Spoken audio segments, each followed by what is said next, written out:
Hey everyone, I am here with my good friend Adam Kline, and we share a lot of common interests. One of which is we are both cinephiles. We both love viewing movies, and not only as a means of entertainment and maybe escaping reality, but sort of leaving the movie theater and getting a better perspective on realities of the world in which we live.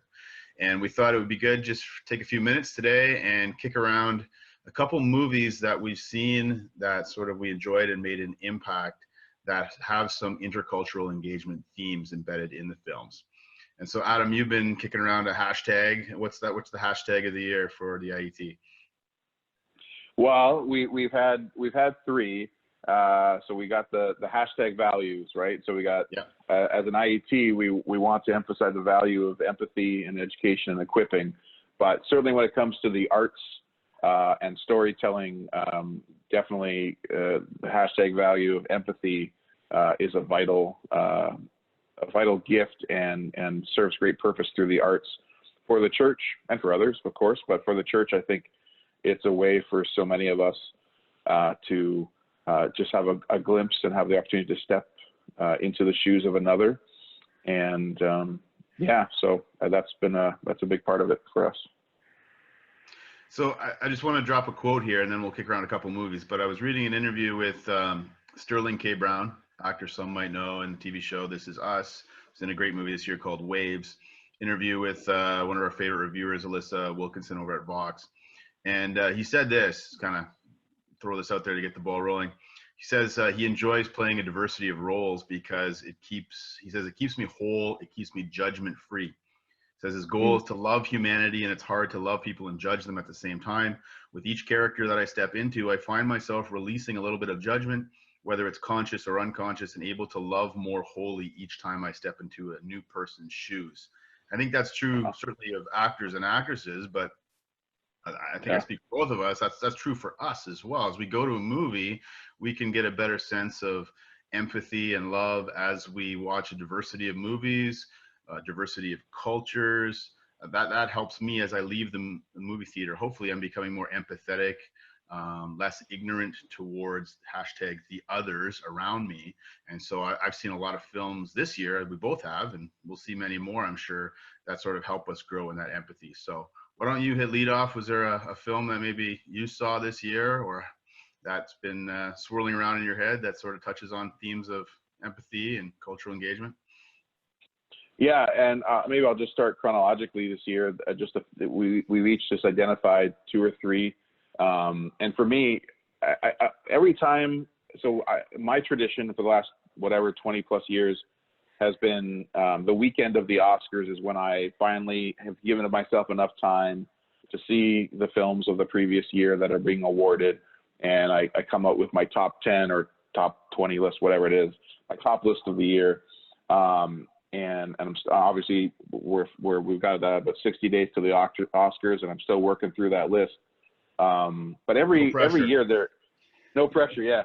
But every year there, not always, but often there seems to be some sort of theme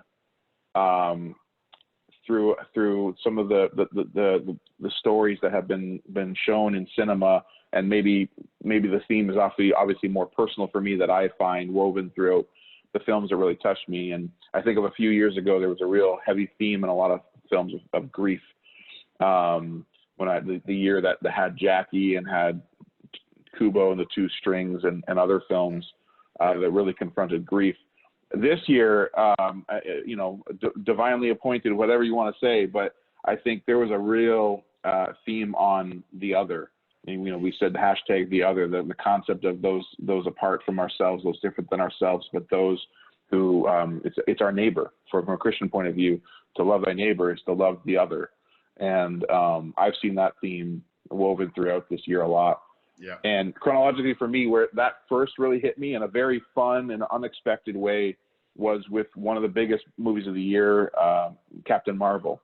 Mm-hmm. Captain Marvel came out back in the spring, and it was a big lead up into the Avengers Endgame.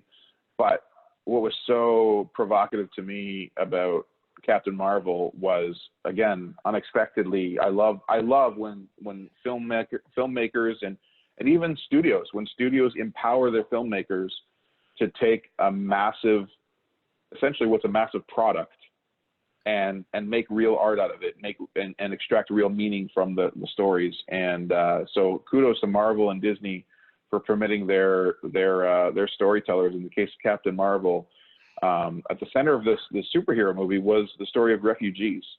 Now, given it was alien refugees, it was all outer space and aliens and superheroes and all that kind of stuff, but there was this real beautiful heart to that story of who we thought at the start of the film, the first hour of the film, and I am kind of ruining it a little bit, but it made $1 billion. A lot of people saw it. So, the first part of the story, we think that these people, these aliens, are the villains. Yep. They're the bad people. That's who we're trying to protect our family and friends from. And then as the story unveils itself, we discover that they're the victims. They're the people who have been oppressed and forced out from their home planet, forced out from their home, and are scavengers and are just seeking refuge, seeking for a place to call home again for themselves. To me, that's a powerful thing at such a massive scale. That's something that I can talk to my kids about. That's something I can talk to anybody about, to say, well, did you see Captain Marvel? Did you think about what the storyteller was really trying to provoke and consider? And anyways, that was the first one for the year for me, and I think that's to go. Yeah, that's a great example, and we screened that at our community drive-in theater we do here at our church, right. And had some good conversation around that very theme. Sort of the flip side of that coin, and bringing it out of the intergalactic world back down to Earth in our sort of real world here with similar themes, and almost the other side of the same coin, a movie that addresses refugee crisis and really takes a long, hard look, not at the plight of those who are leaving their country, but those who have been left behind, is a movie that's now streaming on Netflix. We've both seen it. I don't think it'll make my top 10 of the year, but I found it very profoundly highlighted some of these issues from a different perspective, from a different cultural perspective. It takes place in Senegal, and the movie is called Atlantics. And it won the second highest award at the Cannes Film Festival this spring. Yeah. And it's the first ever entry into that film festival by a Black woman. Her name is Nati Diop. Yeah. She's from Senegal. And so when someone from their own culture produces a movie, I lean in. It's like, okay, what do I have to learn from their perspective? Because newsflash, we're both middle-aged, middle-income white guys. We got a lot to learn, right? To grow in our empathy. Absolutely.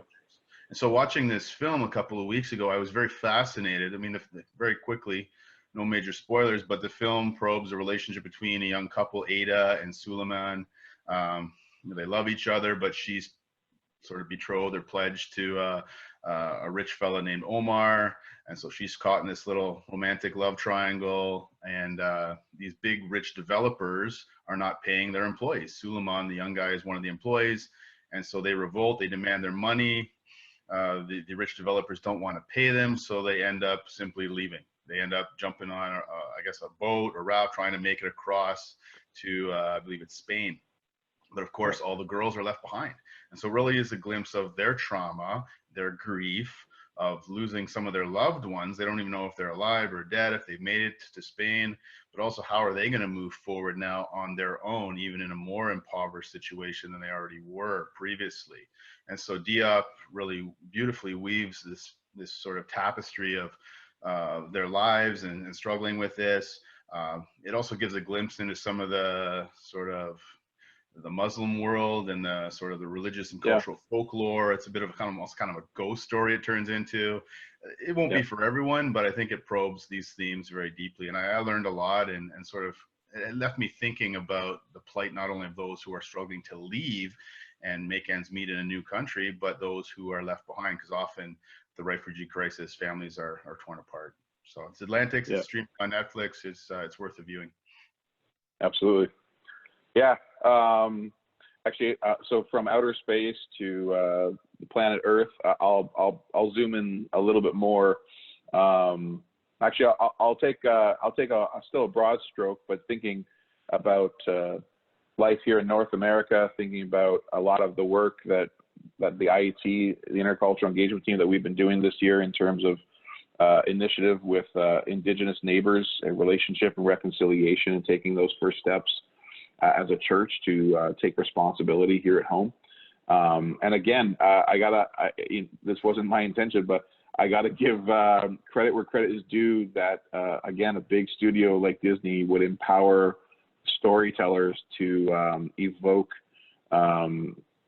big subject matter. And I was shocked. I was not looking forward to going, well, I just wasn't excited. I was going to go see Frozen 2. And because my girls were, 5 and 6 or whatever when the first one came out, and I knew we had to see it. I knew it was going to be a big cultural phenomenon and all that kind of stuff. And but I just was not prepared for what this film was. And I know, Jason, you haven't seen it yet, so I'm not trying not to. My kids are not as gung ho for this one as the first one, but I think we'll see it eventually. To me, as a film, I think this film is far superior than the first one. It's a lot more focused. It really owns. There were some really great strengths from the first film. It was a very subversive story in the sense that it didn't have a traditional antagonist and enemy archetype. It was a very different kind of Disney quote unquote princess story. This one really owns that unique subversive nature of storytelling and goes to a whole other level, and shocked me, because at the heart of Frozen 2 is a story of Indigenous reconciliation and colonial repentance.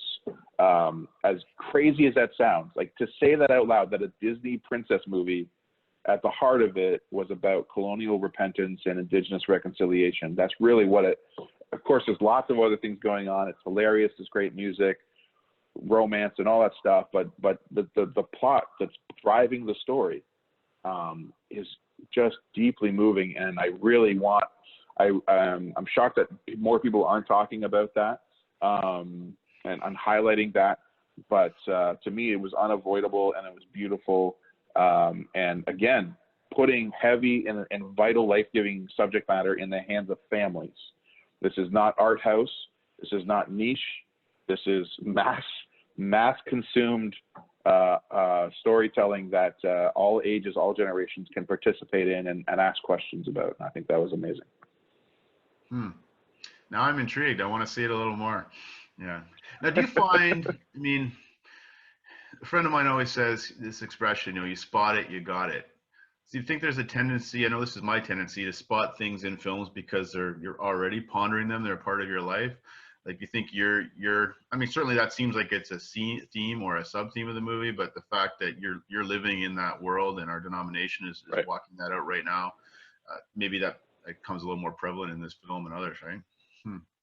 Oh, I mean, and that's the power of art, right? Sure. Certainly it became more personal for me. Art is always subjective, and that's the power of it.